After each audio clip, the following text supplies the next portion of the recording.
O plano de recuperação da Americanas prevê venda de ativos e um aporte bilionário dos 3 maiores acionistas da empresa. A reportagem do Rio de Janeiro, Rodrigo Viga. Venda de ativos e um aporte bilionário de recursos. O plano de recuperação judicial do Grupo Varejista Americanas prevê um aporte de 10 bilhões de reais na empresa.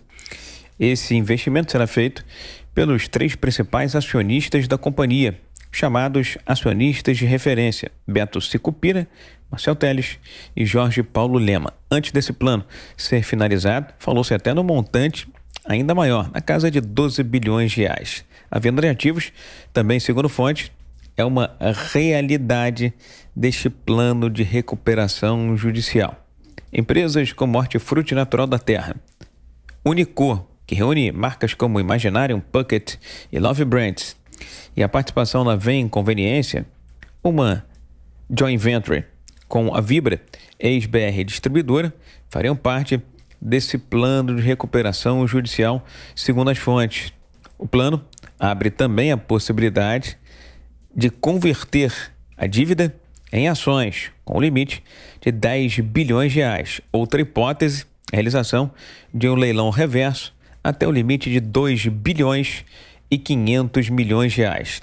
Esse plano de recuperação judicial precisa passar pelo Poder Judiciário do Rio de Janeiro e provavelmente terá que ser aprovado em uma assembleia de credores. Nesta segunda-feira, segundo fonte da Jovem Pan, começou a ser apresentado ao Poder Judiciário Fluminense um diagnóstico detalhado sobre o tamanho da crise do Grupo Americanas. No início desse ano, a empresa anunciou inconsistências contábeis de 20 bilhões de reais, mas alguns especialistas acham que inconsistência seria igual a fraude. As fontes da Jovem Pan apontaram que o total do passivo do Grupo Americanas seria de aproximadamente 50 bilhões de reais e o total de credores, algo como 9.600 espalhados por todo o Brasil. Do Rio, Rodrigo Viga. Bom, Diego Schelp, o noticiário acabou engolindo essa história da Americanas, né? Acabou ficando em segundo plano, mas o caso ainda é grave. Agora, qual que deve ser o desdobramento? É uma boa pergunta, né?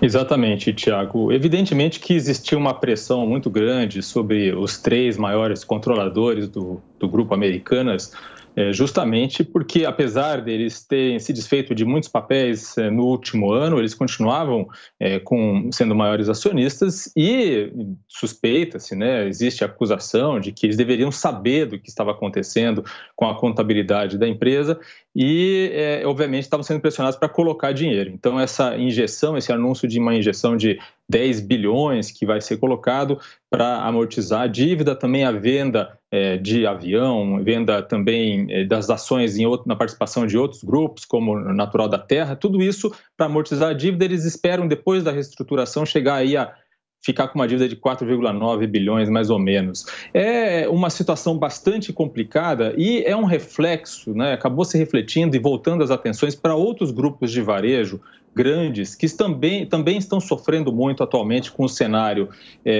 mais recessivo, né? Um cenário quase recessivo na economia brasileira, obviamente as pessoas tendo menos dinheiro para comprar e os juros altos. Então, a gente tem visto queda na bolsa de outros grupos de varejo grandes. Os únicos setores dessa área que não estão sofrendo tanto é o setor de varejo alimentício, ou seja, supermercados, e mesmo assim, com as compras concentradas no início do mês, quando as pessoas têm mais dinheiro, e o setor de farmácias. De resto, realmente é um setor que está sofrendo muito e a atenção está não apenas na Americanas, mas também em outros grandes grupos. Fernando Capez, o que é preciso destacar? Quais as possíveis consequências do caso Americanas? Bom, é importante não deixar as Americanas quebrar, obviamente, vai gerar um desemprego em massa, um efeito cascata financeiro e econômico muito grave, então é importante esse plano de recuperação judicial. Agora, a única hipótese que seria inaceitável seria um banco público com dinheiro público socorrer uma fraude praticada por uma empresa privada, na falsificação de balanços, provavelmente estelionato, crime contra o sistema financeiro. A saída mais razoável é exatamente essa, que os próprios acionistas, principalmente aqueles que são os principais controladores do grupo, arquem com este prejuízo. Eu lembro quando o Banco Pan-Americano sofreu um problema parecido, o Silvio Santos, que não tinha nenhum conhecimento das fraudes que tinham sido praticadas, com economias próprias, pagou todo o prejuízo. É isso que nós esperamos, porque os acionistas foram prejudicados, houve um abalo na credibilidade do sistema, a empresa tem ações em bolsa e, é claro, um crime contra o sistema financeiro, além de estelionato. Então é importante que os acionistas tivessem corrido para tentar cobrir esse grande prejuízo que foi causado, sobretudo, à credibilidade do sistema.